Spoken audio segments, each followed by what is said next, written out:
Presiden Amerika Serikat, Donald Trump, telah membuat pengumuman yang kontroversial mengenai perkembangan gencatan senjata di Gaza. Dalam unggahan di media sosial, Trump mengumumkan bahwa gencatan senjata fase 2 di jalur Gaza, Palestina, kini telah dimulai. Trump beralasan, dengan dibebaskannya 20 sandera terakhir yang masih hidup, maka beban berat telah terangkat. Namun, ia langsung menambahkan bahwa jenazah-jenazah belum dikembalikan seperti yang dijanjikan. Tahap kedua dimulai sekarang juga. Kontradiksi ini menciptakan kebingungan, terutama karena media Israel melaporkan bahwa pejabat Israel menolak memulai fase 2 sampai Hamas menyerahkan seluruh jenazah. Apa yang membuat pengumuman Trump ini terburu-buru? Dan seberapa sulit pemulangan jenazah sandera yang tersisa dari Gaza? Hambatan fase 2, jenazah dan reruntuhan. 1. Syarat Israel yang belum terpenuhi. Meskipun Trump mengklaim fase 2 telah dimulai, realitas di lapangan menunjukkan sebaliknya.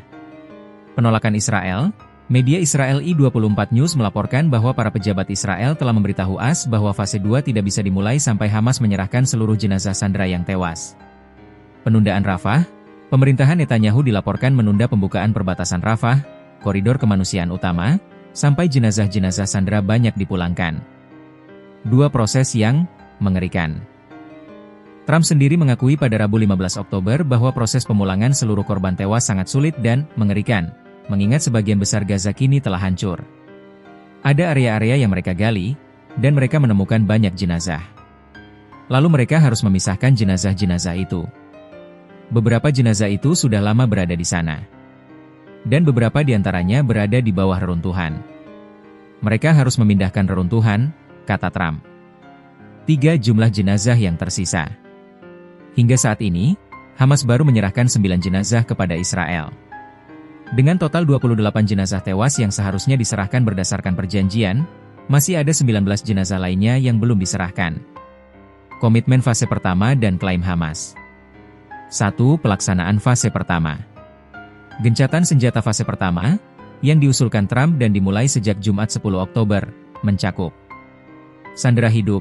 Hamas telah memulangkan seluruh 20 sandera yang masih hidup dalam waktu 72 jam, sesuai perjanjian.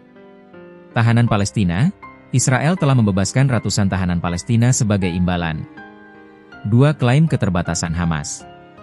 Sayap militer Hamas, dalam pernyataannya, mengklaim bahwa pemulangan jenazah yang tersisa membutuhkan upaya signifikan dan peralatan khusus.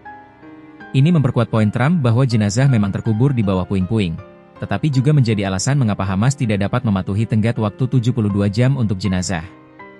Pengumuman Trump tentang dimulainya fase 2 kemungkinan adalah langkah politik untuk memberikan momentum dan tekanan psikologis terhadap Hamas agar segera menyelesaikan komitmennya. Fase 2 yang diusulkan seharusnya mencakup pembentukan pasukan multinasional, pembentukan mekanisme pemerintahan baru di Gaza, pelucutan senjata Hamas. Namun, selama isu pemulangan jenazah sandera tewas belum selesai, dan Israel menolak membuka perbatasan Rafah, fase 2 hanyalah pengumuman di atas kertas. Tantangan terberat saat ini adalah bagaimana menyeimbangkan kebutuhan kemanusiaan, membuka Rafah, dengan tuntutan moral dan politik, memulangkan jenazah, di tengah medan perang yang sudah hancur total.